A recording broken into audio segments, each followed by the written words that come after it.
De acuerdo, ahora sí. Entonces, la semana pasada, entonces, habíamos acabado finalmente de repasar el capítulo de Mateo 24, ¿no es cierto? El famoso Mateo 24. Y como para hacer un mini resumen nada más, habíamos dicho que la respuesta a eso, o lo que estamos estudiando ahí, ¿no es cierto? Lo que veíamos de Mateo 24 no era una agenda como normalmente se le suele titular a ese capítulo, ¿no es cierto? Como esto de señales del fin, que no va mucho por ahí, sino que más bien eran advertencias y señales, si se quiere, y habíamos encontrado un patrón que apuntaba a la destrucción del templo y la consecuente venida del Espíritu Santo que iba a dar poder a los discípulos de los demás creyentes que iban a venir, íbamos a venir en los siglos para enfrentar el resto, digamos, todo lo que iba a venir después de que el Señor Jesús ascienda. Y pues bueno, entonces, creo que conviene continuar y repasar, digamos, un poquito el estudio y a partir del capítulo 24 mismo, ¿no es cierto? Pero desde el versículo 36, ¿ya? Porque esta idea que vamos a ver aquí hasta el versículo del 36 al 44 es lo que se va a repetir de al menos dos o tres formas hasta el capítulo 25 al final, que son aquí básicamente tres o cuatro dos parábolas bien identificables, que son las de las 10 vírgenes, ¿no es cierto? Las famosas 10 vírgenes, la famosa parábola de los talentos, y también esto que le conocen como el siervo fiel, ¿no es cierto? Esto de aquí del capítulo final del capítulo 24, y esto algunas, ¿qué se diría? Como dualidades que hay en esta primera o penúltima parte del capítulo 24. Entonces, habiendo visto todo esto, como les decía, sabiendo que el capítulo 24 anuncia la venida del Espíritu Santo, la venida del Ruach HaKodesh, ¿no es cierto? La venida de la mente de Cristo. Y lo que les está diciendo básicamente entre líneas, ¿no es cierto? Le dice, por la venida del Hijo del Hombre no se preocupe. ¿Cierto? Eso ha de venir cuando venga, ¿cierto? Entonces, de aquí lo que abre la pregunta es, bueno, y entonces ahora qué nos toca, qué corresponde. Si no podemos saber eso y si no nos corresponde saber eso, ¿qué sí nos toca saber? ¿Cierto? Y de eso es lo que va a hablar de muchas formas esto. Sí, y es algo que de alguna manera no es que nos resulta nuevo, ¿sí? No es que tal vez recién vamos a aprender esto. Pero en términos generales, el mensaje de todo esto que vamos a leer es, hay que ser prudentes entre tanto que venga el Señor. Ahora, ¿qué significa ser prudentes? Ese es el asunto. Y aquí, y utilizo la palabra prudente por ser la que aparece aquí en Mateo, ¿ya? Porque aparece mucho la palabra prudente, prudente, prudente. Entonces, por ser esa palabra, vamos a trabajar con esa en español, ¿ya? Pero más allá de la palabra que utilicemos, después encontramos otra que defina mejor, no hay problema, pero lo importante es que conceptualicemos qué debemos de entender por esto de prudencia, ¿ya? Entonces, vamos a ver que en estos versículos que siguen, la prudencia tiene que ver con encontrarse haciendo lo que el Señor ha mandado, ¿ya? Eso es. Entonces, ¿qué es ser prudente? No es como que ser caucioso, ¿no? Ser cauteloso, tal. Bíblicamente hablando aquí, lo que dice y lo que habla de la prudencia acá, por eso dice las 10 vírgenes fueron prudentes, ¿ya? Entonces, ¿qué es la prudente? ¿Qué es la prudencia? Exacto, que están haciendo lo que su Señor les ha mandado, lo que le corresponde, hasta que Él venga. Eso es ser prudente básicamente, ¿ya? Entonces, ese concepto es del que vamos a ver repetido de muchas formas acá. Y vamos a también trabajar con un concepto dual, que es algo que de alguna manera también ya lo sabemos, y es esto de que Dios toma al que Dios toma, ¿sí? Y que básicamente lo que van a decir estas parábolas, ¿no es cierto? Van a plantear escenarios en donde van a haber iguales, entre comillas, van a haber personas semejantes. 10 vírgenes, todas están esperando, todas tienen lámparas, pero algo les diferencia. Después a los otros, todos son trabajadores a los que se les da una cierta cantidad de dinero, talento. Entonces son como que en principio iguales, pero unos destacan porque tienen otra característica, que es que son prudentes, ¿ya? Entonces, para llegar a esto, digamos que en últimas sería el fin de todo, digamos, hasta el capítulo 25, lo que podríamos entender es que Dios rescata, digamos así, o invita o deja que ingresen a su reino, es a los prudentes, ¿cierto? Es a los que Él considere y les ha capacitado para ser prudentes, si se quiere, para cerrar todo el círculo, ¿cierto? Son prudentes los que el Señor les ha hecho prudentes. Y a esos que Dios ha hecho prudentes son a quienes Dios deja entrar, invita, si se quiere, a su reino, a sus banquetes, a sus bodas, como utilizan aquí, ¿no es cierto? Ya, eso es digamos, el resumen de todo. Ahora quisiera que vayamos viendo cómo se llega a esta conclusión. Porque, como les digo, esto es algo que nosotros, de alguna manera, ya lo sabemos. Que hay que hacer las cosas que el Señor nos ha mandado hasta que Él venga, independiente, o sea, y despreocuparnos de cuándo Él viene, como que estar haciendo que ya viene, que te quede, o sea, como con esa paranoia, ¿no es cierto?, por así decirlo, pues eso no es algo que nos compete a nosotros. ¿Qué sí nos compete? ¿Qué sí nos mandó a hacer el Señor? Pues hacer como dice en Efesios, si no estoy mal, hacer las cosas que Dios puso de antemano para que nos ocupemos de eso, o sea, hacer los mandamientos, ¿ya? Eso es algo que ya lo sabemos. Pero aquí vamos a ver una bonita, digamos, enseñanza que el Señor hace para enseñarnos precisamente, valga la redundancia, esto, ya, para que no solo digamos, sí, es que hay que esperarle al Señor, sino que veamos una forma muy bíblica de demostrar esto, ¿ya? Entonces, si leemos desde el capítulo 24 al 36, del 24, desde el versículo 36, vamos a encontrar esto. Entonces, fíjense, dice, ¿no? Pero el día y la hora nadie sabe, ni aun los ángeles de los cielos, sino solo Abba. Entiéndase, ¿cierto? ¿Ya? Entonces, no pensemos en el Padre, ¿no? No pensemos en el Padre, sino como ya sabemos, Abba, lo que significa, ¿no es cierto? Entonces, dice, más como en los días de Noé, así será la venida del Hijo del Hombre. Porque como en los días antes del diluvio, estaban comiendo y bebiendo, casándose y dándose en casamiento, hasta el día en que entró Noé en el arca, y no entendieron hasta que vino el diluvio y se los llevó a todos, así será también la venida del Hijo del Hombre. ¿Ya? Entonces aquí ya nos da el asunto. Entonces, cómo es una forma de entender esto? Y aquí quisiera que nos detengamos un minutito para pensar esto. Cuando se habla esto de los días de Noé, podemos pensar muchas cosas, pero antes, Natita, Ay, solo perdone que te interrumpa, Josuecito. con En gusto. los días de Noé, me parece que más que se diga, ay, se acaba el mundo, se acaba el mundo, más bien es que la gente estaba sin interés por el Señor.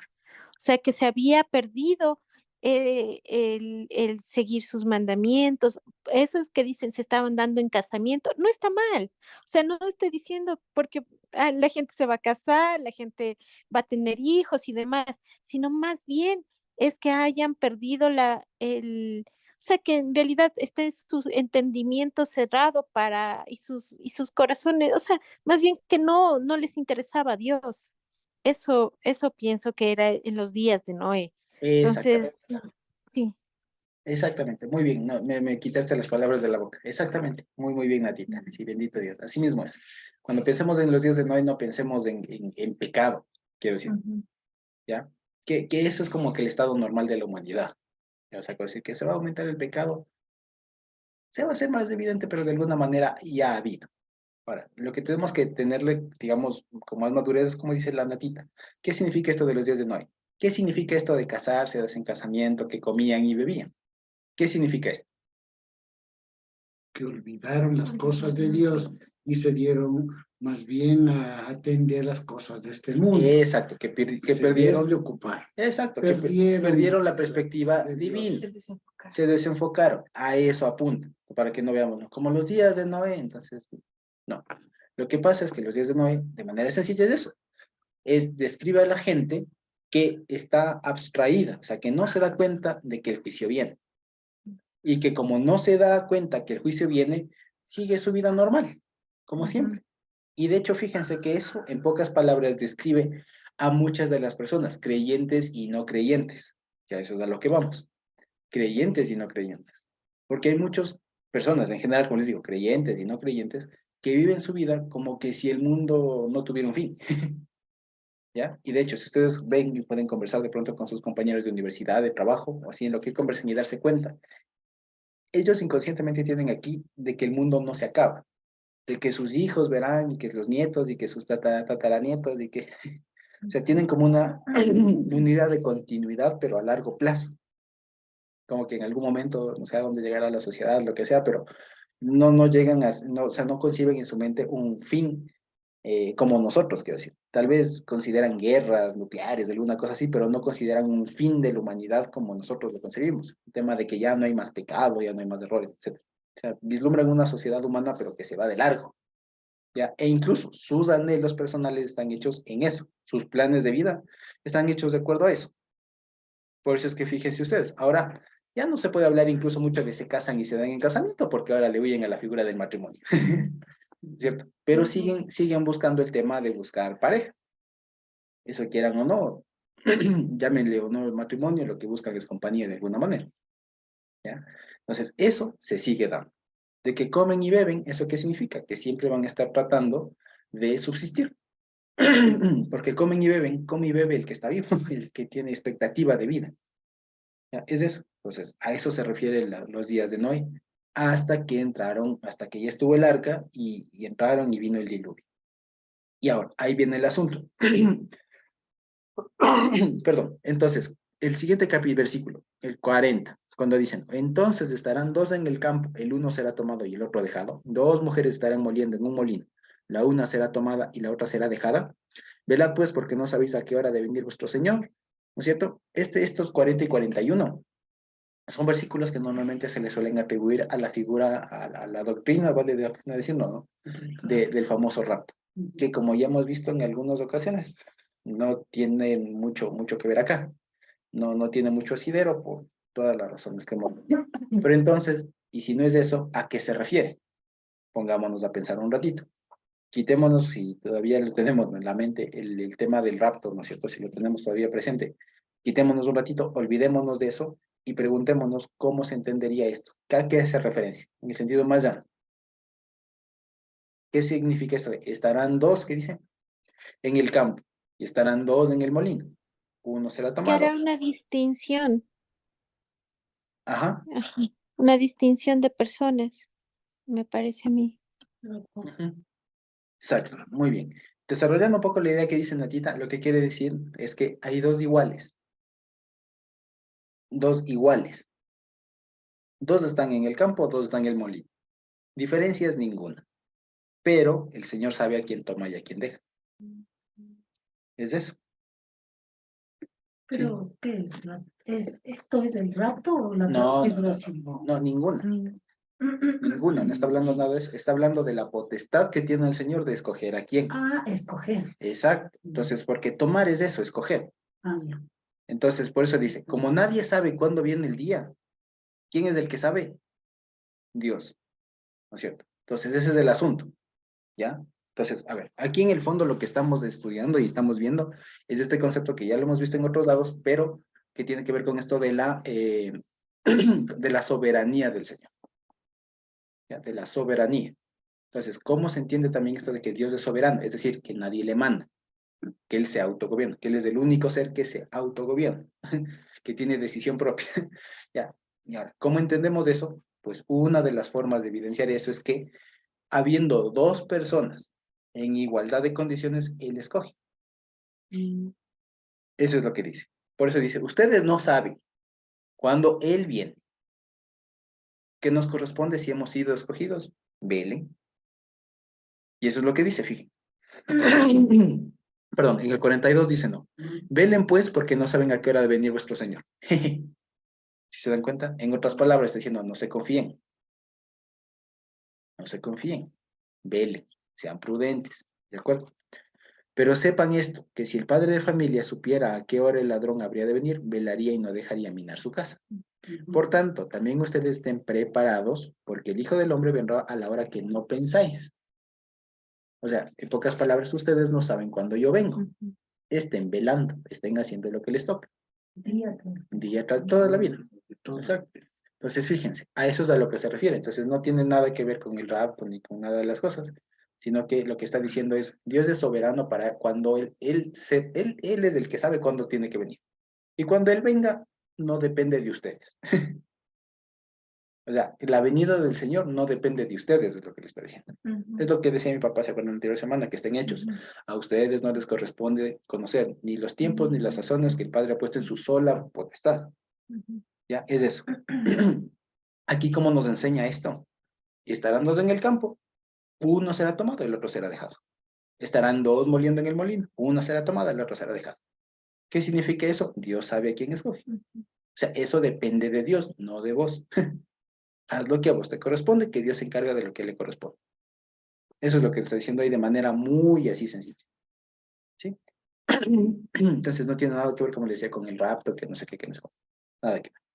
¿sí? Es una forma muy, digamos, muy sencilla de hablar. Y vale la pena decirle una cosa. A veces estos pasajes he visto que se nublan un poco y se hacen complicados de entender por mucho de lo que en algún momento, incluso de buena fe, aprendimos. Entonces, porque cuando nosotros leemos, o especialmente yo cuando leía Mateo 24 era a ver las señales del fin, entonces como que enseguida ponerme a ver las noticias, ponerme a ver las noticias y todo lo demás, entonces era como que esa era la forma de estudiar Mateo 24. ¿Me explico? Entonces, ¿cómo se logra salir de eso? Pues preguntándonos algo muy sencillo. ¿Cómo será que entendían esto pescadores del siglo I? Pregunta. Entonces, ¿será que los pescadores a los que el Señor estaba diciendo esto, sus discípulos que estaban en el Monte de los Olivos, entendían esto? Ah, sí, el rapto. Ah, el rapto, guerras, claro, Rusia. No, ¿qué entendían ellos? Lo que estaba escrito. Y ya vimos que todo lo que dijo el Señor era una compilación de un montón de profecías que seguramente a ellos les hacía eco. Conocían de qué se trataba. Y cuando habla de esto, ellos dirían, claro, es que es muchas formas de decirles, yo sé a quién escojo, y eso depende de mí. Porque aunque no lo crean una cosa, una forma de determinar que alguien tiene poder es cuando alguien puede escoger. Decidir. Cuando alguien puede escoger.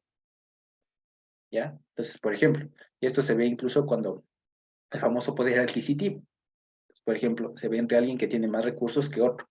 El que no tiene recursos, vean en la comida, por ejemplo. El que no tiene muchos recursos, el que tiene con las justas, alcanza, o sea, no tiene para escoger. Compra o adquiere lo que le alcanza, lo que tiene. Pero en cambio, alguien que tiene más posibilidades, por así decirlo, si va a comprar pollo, tiene un montón y escoge entre el mejor pollo que más le convenga, porque es que puede. Y ahí se evidencia que esta persona tiene poder.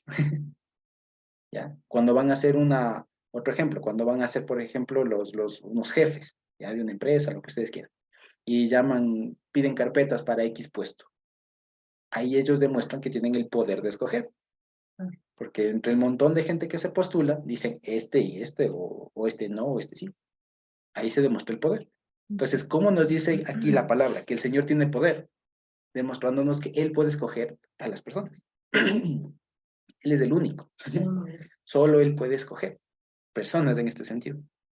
Lo que nos demuestra que Él decide cuándo viene. Ya me explico. Entonces, fíjense, a eso va. A Y eso Él va todo. escogerá con justicia. Exactamente. Que Él no perjudicará a nadie. Porque al decir esto, tal vez una será tomada, otra será dejada. Puede surgir la idea de que qué culpa tiene la otra que no es tomada. Es que Dios es tan santo y tan justo que Él mira la condición interna de la persona y en base a su vida y a la justicia de Dios precisamente, entonces Él escoge y Él no perjudicará a nadie. Exacto. Y además él salva, ¿no? Porque aquí, digamos, no es del tema, pero cuando hablamos de esto de que Él escoge, en realidad Él muestra, además de soberanía, de su soberanía, su misericordia. Porque es que todo el mundo, toda la humanidad está condenado. Y cuando Él salva a alguien, es eso, está mostrando por un lado el inmenso poder, amor que tiene de revivir a un muerto. Y además de eso, o sea, de que está salvando del medio de un montón a algunos. Es eso.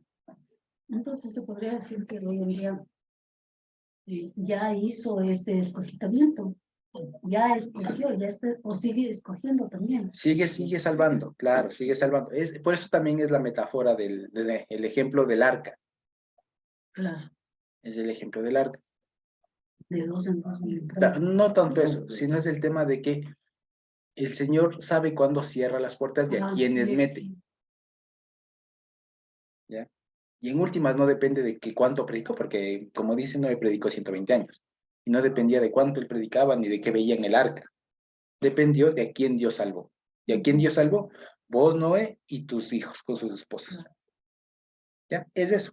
Entonces, ¿qué nos enseña otra vez ahí? La potestad del Señor. Él sabe a quién salva. Él sabe cuándo viene. Él sabe cuándo se cierran las puertas del arca. que es algo que en realidad a nosotros nos quita un peso enorme, si lo vemos así. Nos quita un peso, una responsabilidad enorme, porque ahí sí dependiera de nosotros. No, ¿Cierto? Ahí sí dependiera de nosotros. Si la Biblia dijera, cuando todos sean justos, o algo así, ¿no? O sea, sería muy, muy complicado, ¿no? Y por eso dijo, no, esto tiene que depender de mí. Y él sabe cuando viene, él sabe. Entonces, como les digo, esto habla mucho de la soberanía, de la potestad del Señor. Es un pacto sobre competencias nacionales. Exacto, exacto. Ajá, exacto. Entonces, fíjense, a eso apunta todo este capítulo. Entonces, fíjense que también esto, de hecho, este principio de soberanía, digamos, esta atribución, esta característica, atributo del Señor de ser soberano, se ha repetido también mucho debajo de todo Mateo, si nos acordamos. Ahora bien, entonces por eso dice, y les pone otra vez, ¿no? Y si ustedes supieran cuándo les van a robar, ¿qué harían? velar, Se preparan. armarse. Ya, ahora, ¿cuánto más? Ahí está un razonamiento, que se llama fortiori, o sea, ¿cuánto más? Que lo que en hebreo es el famoso calva homer, o sea, ligero y pesado. ¿Qué significa? Si un padre de familia prudente supiera cuándo le van a robar, ¿qué haría? Vigilaría. Ahora, ¿cuánto más si ustedes no saben cuándo viene? Tiene que velar siempre. Exacto. O sea, el estado de vida del cristiano debe ser velar. Y eso no significa no dormir. Claro, es hacer lo Eso que le corresponde. significa estar en obediencia, Exacto. haciendo la palabra. Que dice. Exactamente, muy bien. Entonces, sea que velemos o que durmamos, Exacto. del Señor somos, Ujú. dice Pablo. Así es, muy bien. Entonces ahí entendemos por qué. Entonces, lo que les digo que hay un razonamiento que a veces da para perderse, ¿no? Si el padre de familia supiera cuándo el ladrón va a minar su casa, de hecho, velaría, Esa ¿no? noche vela. Esa noche vela y no dejaría minar su casa. Y después le dice, por tanto, ustedes estén preparados. ¿Pero por qué? Porque saben, no, porque no saben. O sea, ¿cuánto? O sea, si sabiendo, se vela. ¿Cuánto más? No sabiendo. Ese es el razonamiento que está detrás. ¿Ya? Y ese es un razonamiento muy, muy, muy judío por un lado. ¿No? El famoso Calva Homer. Este es un ejemplo de eso. Famoso Calva Homer. Sí, hay muchos que hablan de esto, pero como que es un poco complicado encontrar ejemplos. Este es un ejemplo de Calva Homer, que significa ligero y pesado, o pesado y ligero, pesado y liviano. Que si en lo poco, pues también en lo mucho. Es eso. En razonamiento lógico, esto se llama el famoso argumento a fortiori, ¿ya? Que es, si es eso, cuanto más, o por otro lado, cuanto menos, ¿ya? Eso es la minoría, en todo caso. Es ese tipo de razonamiento. Si hay algo chiquito, cuanto más en lo grande. Sí, eso básicamente. Ahora bien, entonces fíjense, ya sabemos de esto, y ahora nos va a decir lo mismo de otra manera, que está a partir del 45 al 51. Y dice, ¿quién es pues el siervo fiel y prudente? Ya vemos que aquí se comienza a aparecer la palabra prudencia, ¿cierto? O sea, y miren que está atado al concepto de fiel, o sea, de educado. Del famoso en hebreo sería ne'eman, que viene del emuná, o sea, del siervo fidelizado, o sea, del siervo fiel, por eso ponen. O sea, en otras palabras, del siervo que es coherente con la educación que ha recibido. ¿Qué significa hacer eso? Pues prudente. Que en el contexto que sabemos que, ¿cómo estamos entendiendo que es prudencia? Hacer lo que el Señor me manda, independientemente de cuándo Él venga. ¿Ya? Hacer lo que el Señor me manda. ¿Ya? Dice, ¿quién es pues el siervo fiel y prudente, al cual puso su Señor sobre su casa para que les dé alimento a su tiempo? Bienaventurado aquel siervo al cual cuando su Señor le halle haciendo así, ¿sí? ¿No es cierto? Cuando su Señor venga, le halle haciendo así. De cierto le digo que sobre todos sus bienes le pondrá. Pero si aquel siervo malo dijera en su corazón, mi Señor tarda en venir, fíjense, y comenzare a golpear a sus consiervos y aún a comer y a beber con los borrachos, vendrá el Señor de aquel siervo en día en que éste no espera y a la hora que no sabe, y lo castigará duramente y pondrá su parte con los hipócritas. Allí será el lloro y el crujir de dientes. Está diciéndonos lo mismo. Igual, solo de otra forma. Solo que con otro ejemplo. Entonces ya lo dijo con un padre de familia, ahora lo dijo con un siervo. Fíjense. Y luego va a decir. Y luego va a decir lo doncellas. mismo con las doncellas, con las 10 vírgenes. Y luego va a decir lo mismo con las 10, con los famosos talentos. Así es. Ya cachamos ahí el asunto. Pues fíjense que ya cuando conectamos esto, o sea, cuando se devela, digamos, cuando ya lo comprendemos el principio general, ya lo demás fluye. La pedagogía de Jesús. Como Exacto. está enseñando Y el Señor de es eso. diferentes maneras, un pedagogo. Exacto, por eso es un maestro. Y enseña, y aunque no lo crean, estas cosas son complicadísimas. Ya, estas cosas que para nosotros ahorita ya fluyeron, creo yo. ¿No es cierto? Esto en realidad es hecho pedazos. Es muy complicado. Y si no, vayan a preguntarles a los teólogos, que hasta ahora se siguen haciendo lío. Y hay tomos y tomos y tomos de la soberanía de Dios, que no sé cuántos problemas filosóficos, y tomos y tomos y tomos, y no se terminan de poner de acuerdo. Claro. Entonces, fíjense, ¿no? Entonces, y no se termina de poner de acuerdo. ¿Ya? Entonces, fíjense que por eso digo, esto es un tema tan complicado que el Señor, como el maestro, como el dador de todo esto, les explica a pescadores cosas complicadísimas en términos, tienes que estar preparado.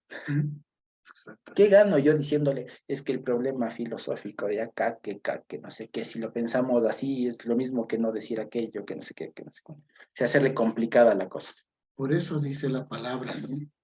Dice, bendito el Señor que escondiste, dice, ocultaste de los sabios y los revelaste a los sencillos. Porque los misterios de Dios no se han de discernir en la universidad, Ni en el instituto. ni será propio de los PhDs o de los que de 20 títulos, ni en las universidades, ni en los seminarios, ni en los institutos, sino a través del Santo Espíritu de Dios.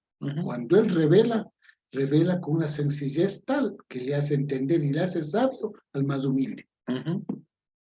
Así es. Esa es la grandeza de Dios. Y además que comprende cosas que no son propias de este mundo, porque si les decimos, incluso, ya les digo, incluso a los famosos teólogos, estudiosos de la Biblia, profesores, todo lo demás, y les preguntan sobre el problema de la soberanía de Dios, es un problema.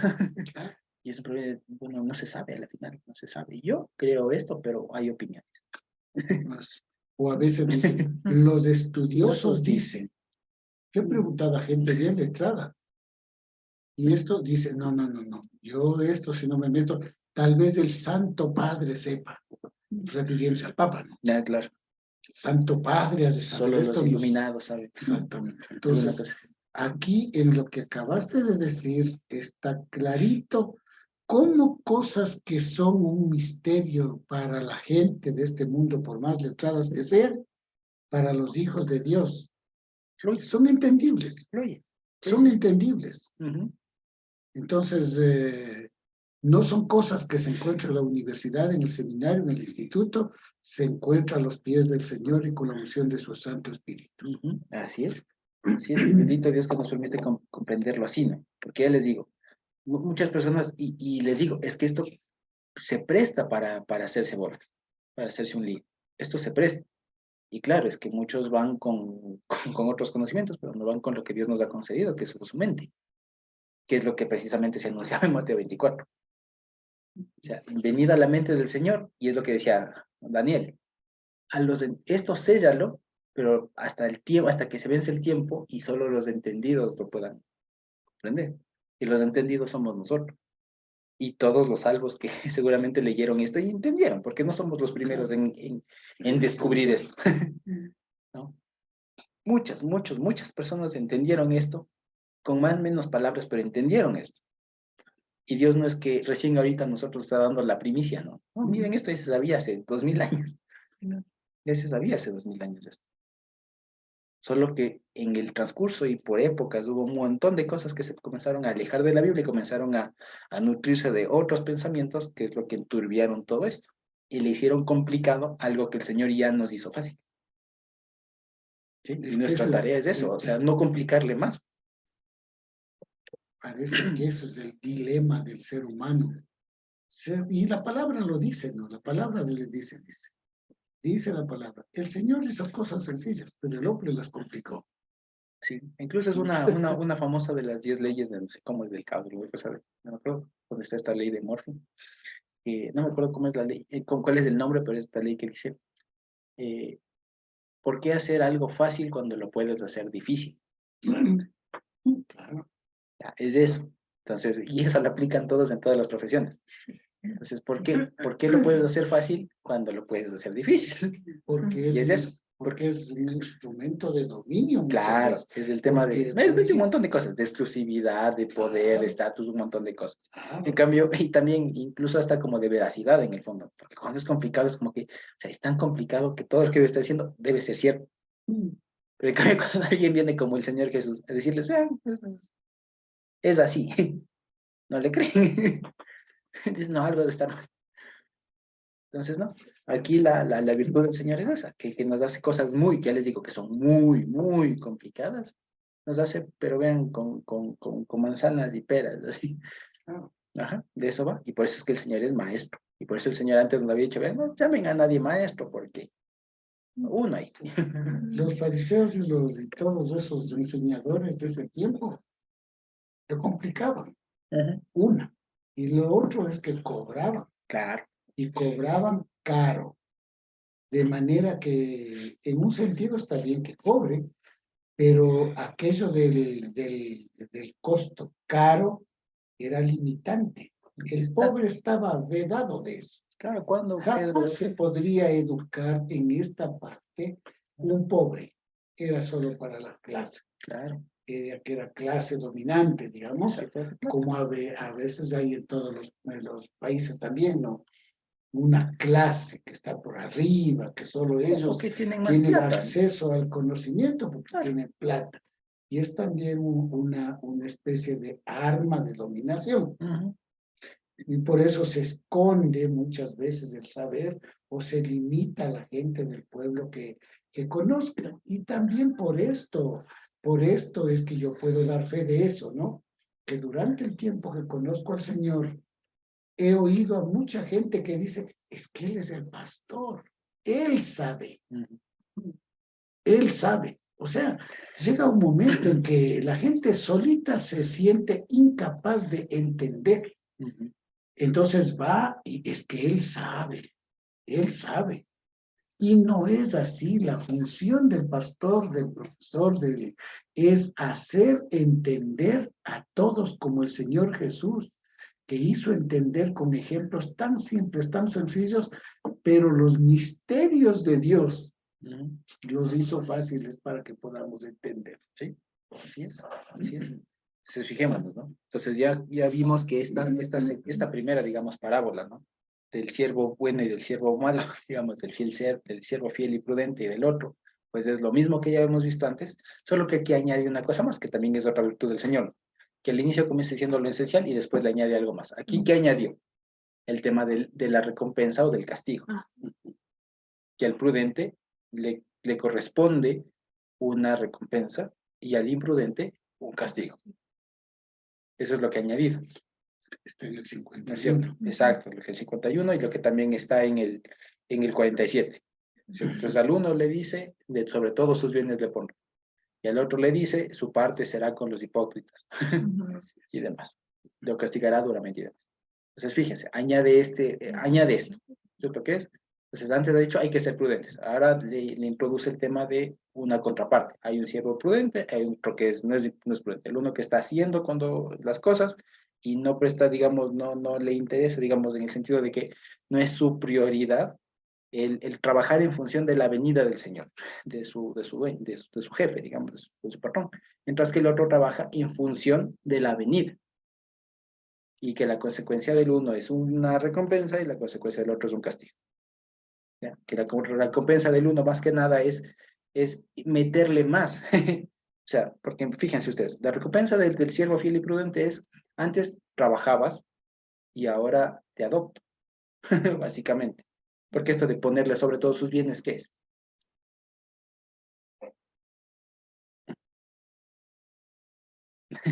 Poner todos sus bienes significa que le da una tarea para que pueda ejercer allí la administración. Exacto, pero principalmente aquí se pone sobre todo los bienes de uno. Al que es de confianza. Al hijo, pues. Y Me explico, más allá de alguien de confianza y todo el más, Principalmente al hijo, pues a los hijos se Al les pone heredero. sobre todos los bienes, al heredero. ¿Ven? Y en cambio el otro, tu parte será con los hipócritas. ¿Sí me explico? ¿Qué es lo que va a terminar diciendo también al final? A los unos les dirá, vengan, benditos de mi Padre, el reino tal, y los otros nunca les conocí, aléjense de aquí. ¿Sí nos damos cuenta? Entonces, a la recompensa de los unos es, vengan a vivir conmigo, y a los otros fuera de aquí. ¿Ya? Fíjense ustedes, ¿ya? Vamos a ver el 25, ¿sí? Que básicamente va a ser lo mismo, pero va a añadir algún otro matiz acá. Dice, entonces el reino de los cielos será semejante, ¿no es cierto? A 10 vírgenes, 10 doncellas, 10 jovencitas en aptitud de casarse, ¿no es cierto? Y señoritas que tomando sus lámparas salieron a recibir al esposo, ¿no es cierto?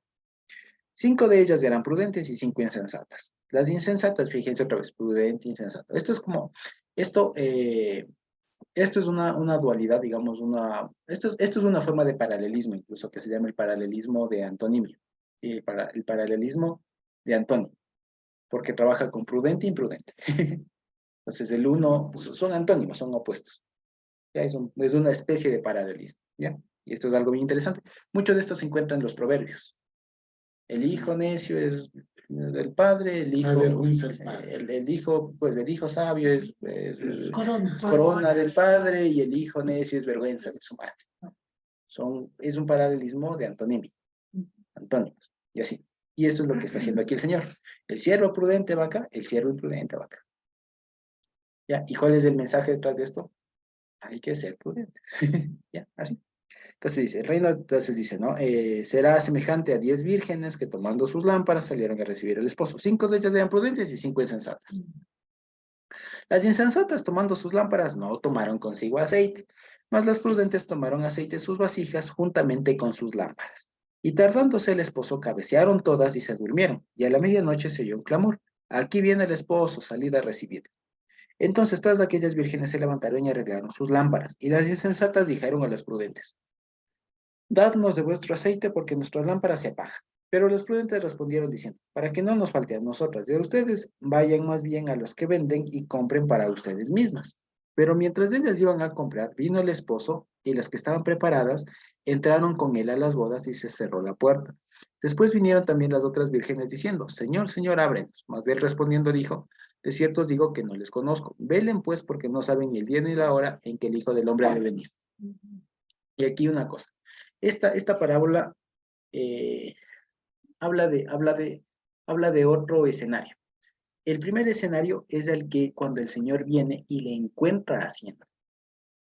O sea, implica que estaba vivo. Acá, en cambio, les encuentra dormidas. ¿Qué significa eso? A ver, pensemos. El anterior ha sido el siervo prudente que cuando el Señor viene le encuentra haciendo. Acá, en cambio, son 10, son 5, que las unas tienen más aceite, cogen aceite, pero todas se duermen. Han muerto. Exactamente, murieron. Esto es una referencia de todos aquellos que siendo del pueblo, siendo iguales, cuando se murieron, ¿cierto? O sea, las dos murieron. O sea, de los siervos que hicieron su trabajo en vida y aún no vino el Señor. Por eso se duerme. ¿Ya? Se duerme. Pero Fíjense. 5. Pero 5 tenían aceite. Y cuando escuchan la voz de la venida del Señor, se levantan. La resurrección. Pero las que tenían aceite están confiadas. Y las otras no. Pues es que cuando el Señor viene se lleva a las que tenían aceite. Y cuando las otras van a decirle, Señor, yo también, nunca te conocí. ¿Ya me explico? Entonces, fíjense, esta en cambio plantea otro escenario. No del que le encuentre en vida, sino de cuando ya se duerme. Porque aquí fíjense que es algo que llama la atención.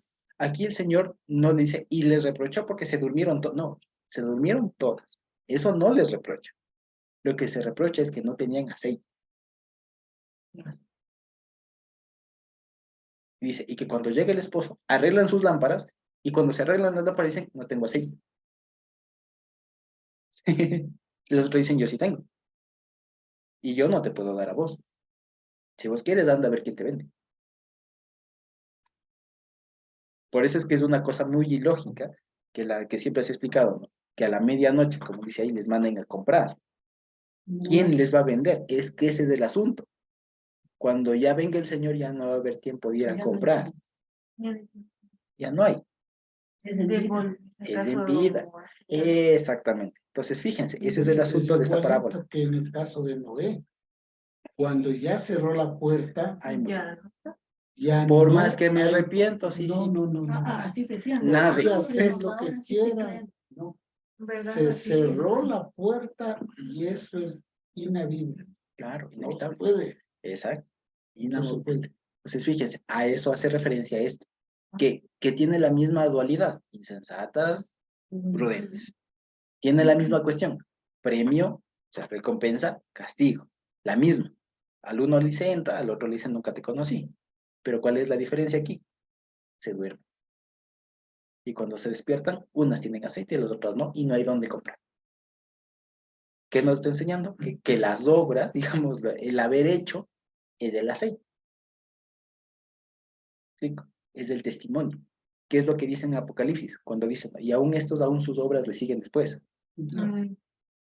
¿Ya? Es eso. Entonces, fíjense, a eso se refiere esta parábola, que es lo mismo, es del mismo escenario, pero de otra manera, digamos, en otro supuesto. ¿Ya? Al uno es cuando estamos haciendo, como diría Pablo, si es que estamos vivos nos transforma, es eso. Y a los que duermen, pues es esto. Perdón, ellos primero. Exactamente. Entonces, fíjense. Entonces dice, y porque cualquiera diría, y Señor, ¿y los que ya se murieron? ¿Por qué eso no dices tú ahorita a nosotros? Que estamos vivos y que podemos entender esto. ¿Y los que ya se murieron, Señor? Murieron en Cristo. Ahí va. Entonces, los que murieron siendo fieles, no se preocupen que tienen su aceite. Y cuando el Señor venga, van a encontrarse con luz. A encontrarse con lo que era necesario. Y van a entrar. Los que no, no.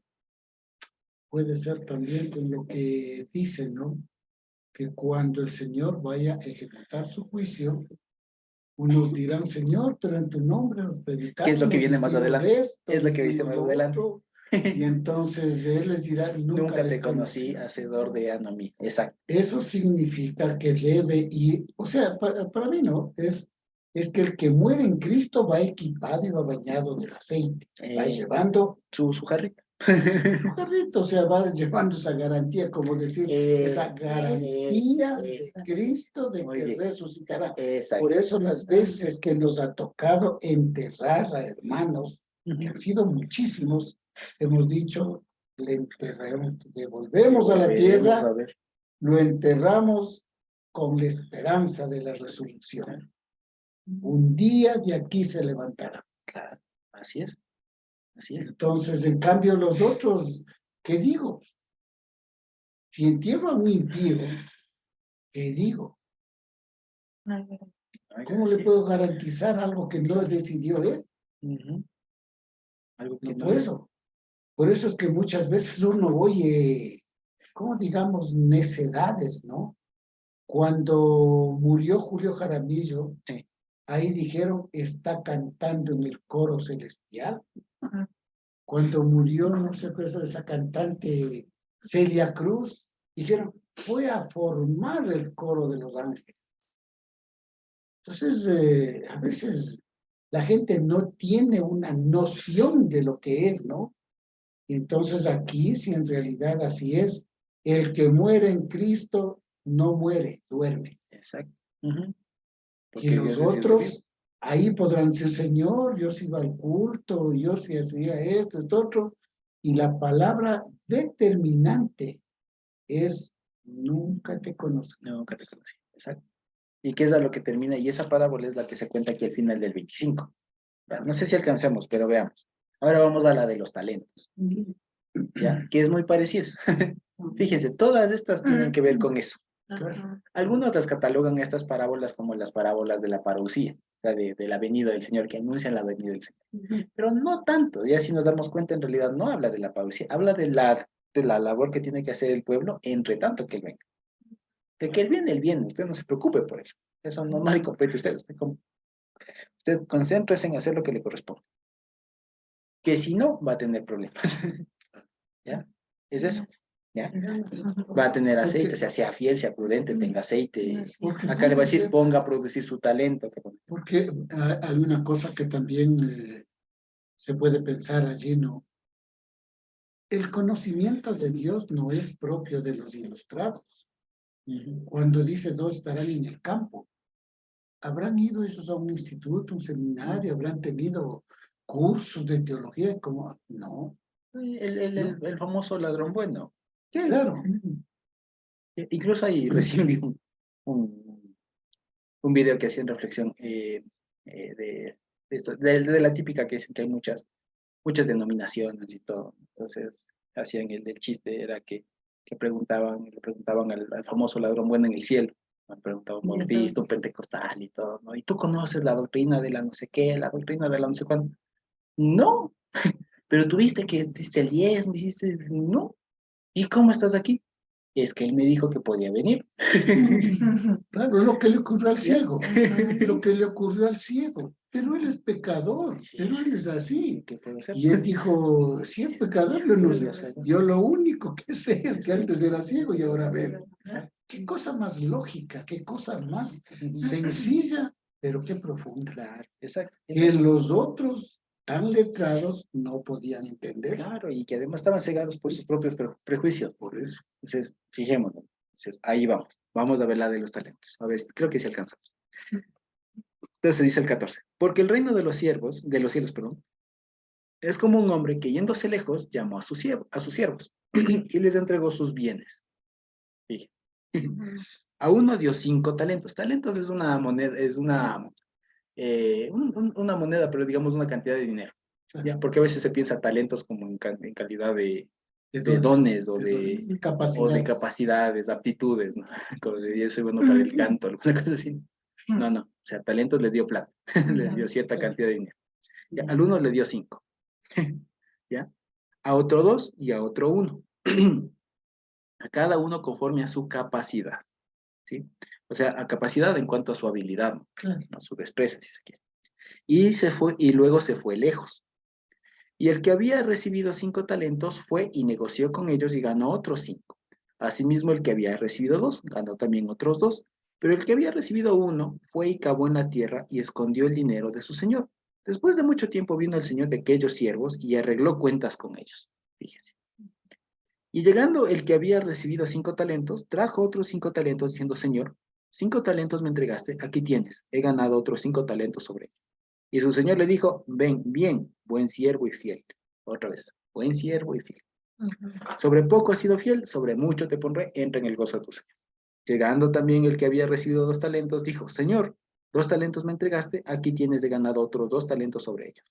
Su señor le dijo, bien, buen siervo y fiel, sobre poco has sido fiel, sobre mucho te pondré, entra en el gozo de tu señor.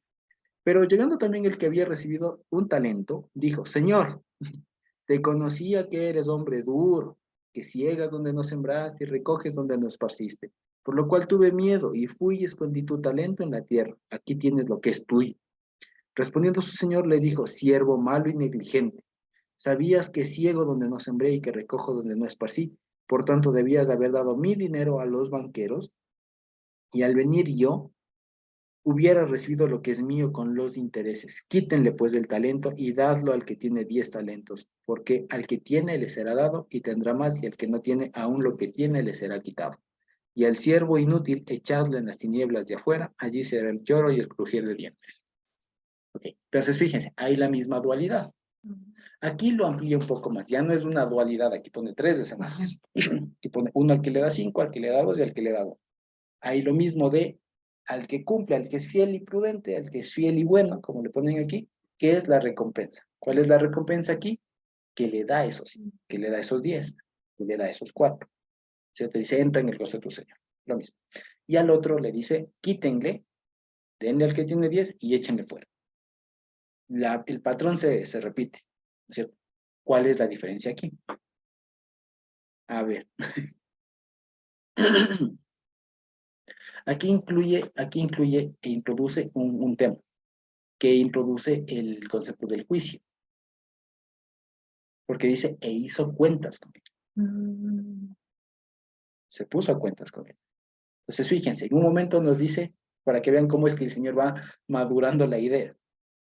Y les pudo haber dicho, verán, cuando yo venga, me voy a sentar con ustedes, va a haber un juicio a los, que es como termina siendo al final en realidad.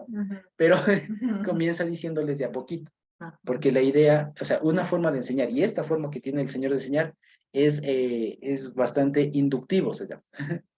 Sí, es bastante inductivo. Es decir, va de lo poquito a lo general, a lo mucho. Va de lo particular a lo general. Es eso. Entonces, el Señor ahorita está utilizando eso. Está yendo de un poquito. El Señor es soberano. Ya, tienen que hacer lo que le corresponde. Hay otros que se van a morir en el camino. Habrá un juicio al final. Y lo último que vamos a leer del 25, pues recoge todo.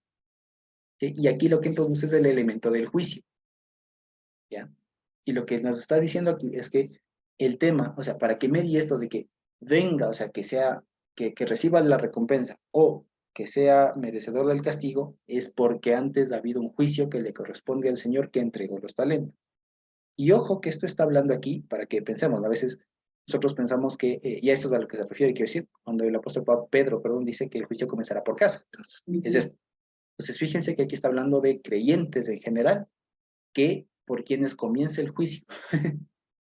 ¿Ya? Entonces, lo que aquí, como les digo, en la parábola de los talentos, lo que incluye es una diferenciación entre que a alguno le da más y al otro le da menos, ¿ya?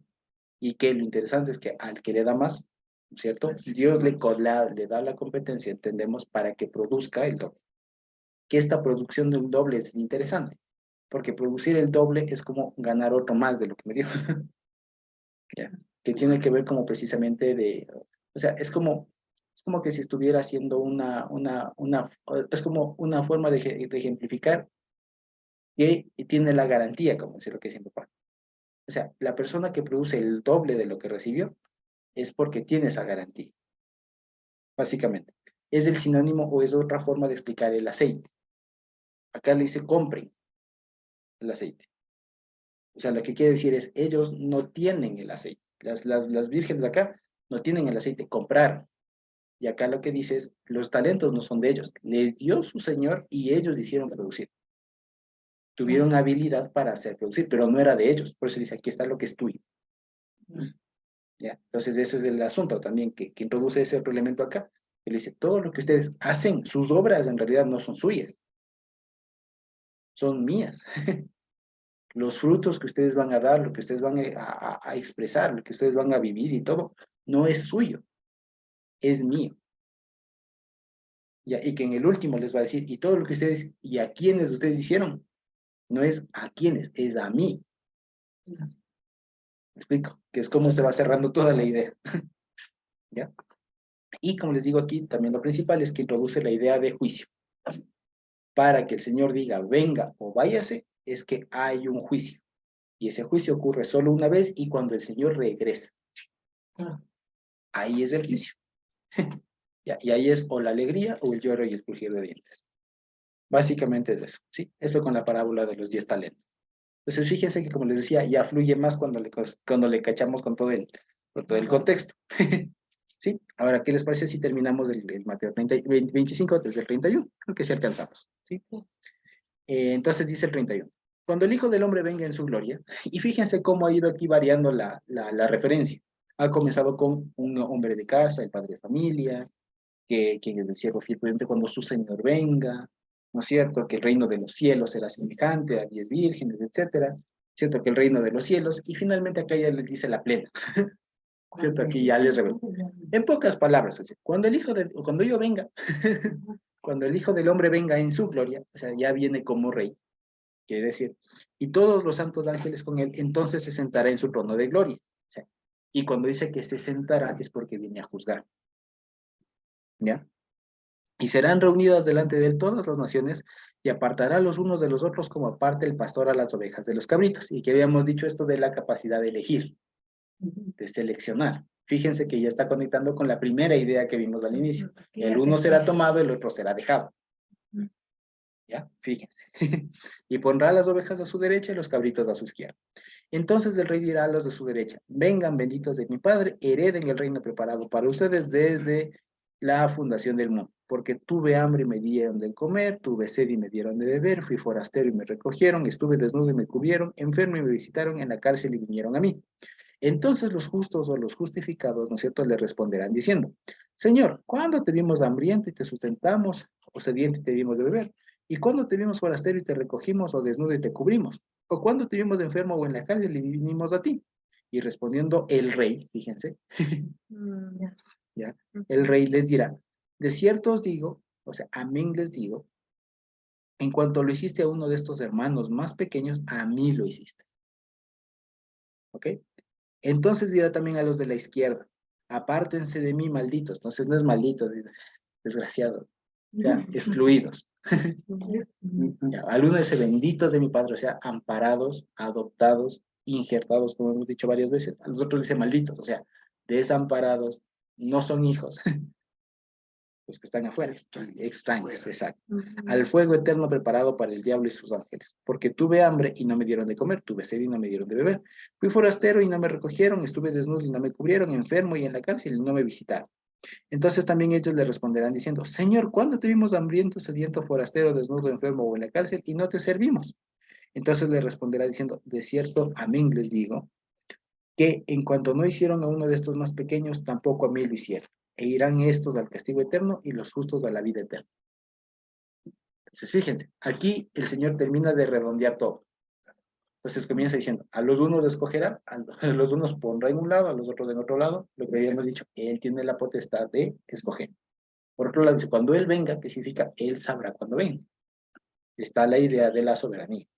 Después está la idea de que unos son fieles y prudentes, ¿no es cierto? Y que hicieron lo que el Señor les mandó, y complementa la idea diciendo de que no es que ellos hicieron o sea, hicieron por ellos, es que Dios les dio para que hicieran. ¿Y a quiénes hicieron? No hicieron en virtud de otros, sino en virtud del mismo.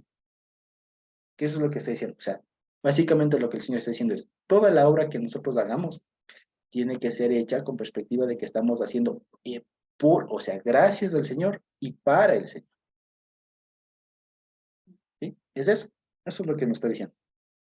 Y lo cual nos quita un montón de la vista el tema de ¿y cuándo venga el Señor? ¿Cuándo viene el Señor? ¿Cuándo viene? O sea, como que si fuera una paranoia. ¿Ya? Entonces de eso, hay que dedicarnos a hacer las cosas porque el Señor nos ha capacitado para hacerlo y sabiendo que todo lo que hagamos le hacemos para Él. ¿Ya? Y podemos, no que seamos creniportistas, pero en cuanto a su venida, Él sabe. Pero mi responsabilidad es ser obediente y estar trabajando para Él. De ahí, ¿cuándo vendrá Él? No lo sé, pero cuando venga que me haya preparado. Exacto. Y lo que dice, sea que velamos, sea que durmamos, o sea que estemos despiertos, que velemos, ya, delante de él hemos de estar. Entonces a esto se refiere.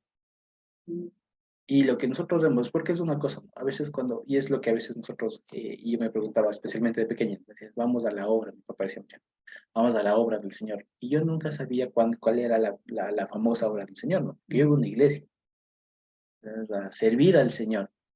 Y era a compartir con los hermanos, a servir platos, a predicar, a cantar, a alguna cosa así, ¿no? Servimos al Señor y, pero, ¿cuándo estábamos con los hermanos? ¿Cuándo? Pues ¿Dónde claro, está el Señor? ¿dónde está el Señor en todo esto, no? Pues claro, ahí entendemos lo que nos está diciendo. O sea, no, y es lo que el apóstol Pablo de alguna manera nos dice, cuando hagamos las cosas, no hagamos para los hombres, o sea, más allá de eso, no hagamos por la recompensa, no hagamos porque el Señor ya viene, hagamos porque es lo que nos toca, porque es lo que el Señor me ha mandado, porque además tenemos la competencia para. No como carne. Exacto, no como carga, no porque tengo, y tampoco como con miedo, porque ese es el asunto.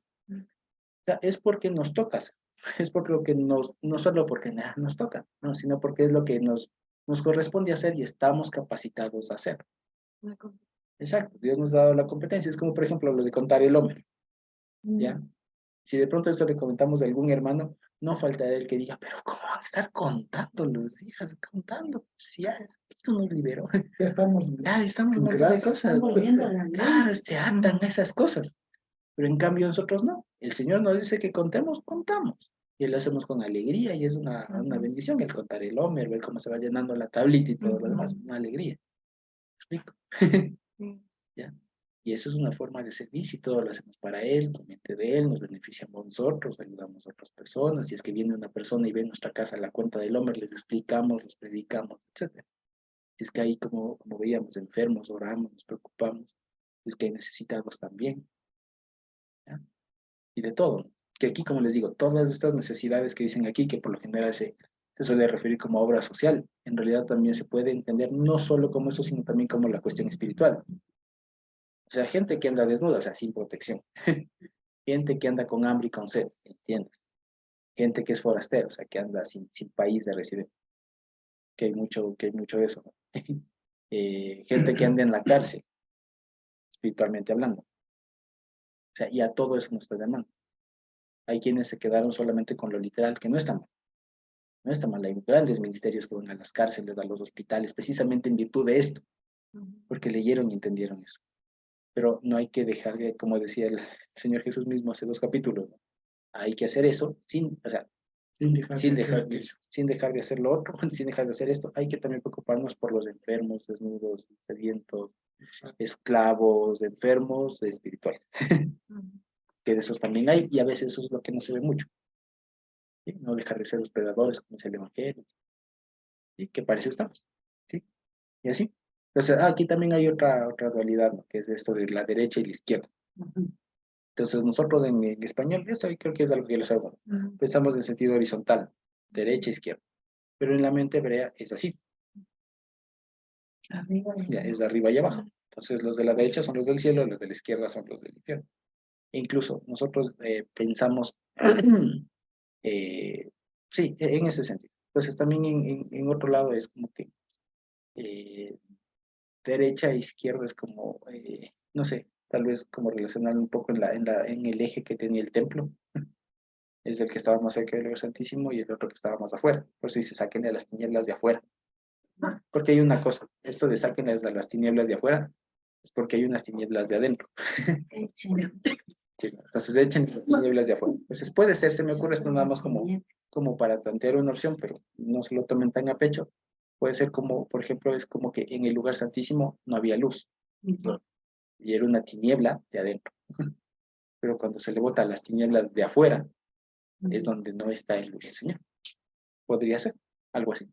Pero ya les digo, solo me parecía que puede entenderse así, pero en todo caso. ¿Sí? Y con eso creo que terminamos este capítulo 25. En todo caso, como les digo, todas estas parábolas, me pareció que es un buen ejercicio leerlas así en conjunto. Y que digamos, ya cuando lleguemos a Lucas, si Dios no viene antes, si llegamos, Dios mediante a Lucas, ahí la idea es más bien contrastar las parábolas, porque estas se vuelven a repetir en Lucas y algunas en Marcos. Y es contrastarles y ahí se aprenden también algunas otras cosas, porque en un lado no son 10 vírgenes, sino un hombre que se va y deja la puerta. Entonces es diferente el matiz. El mensaje sigue siendo el mismo, pero hay algunos otros matices. Entonces ya cuando lleguemos a Lucas, nos pagaría igual que nos acordemos de todo esto y ahí podemos seguir haciendo algún otro ejercicio. ¿Sí? Pues eso nada más con este capítulo 25 de Mateo. No sé si tenemos alguna pregunta, algún comentario.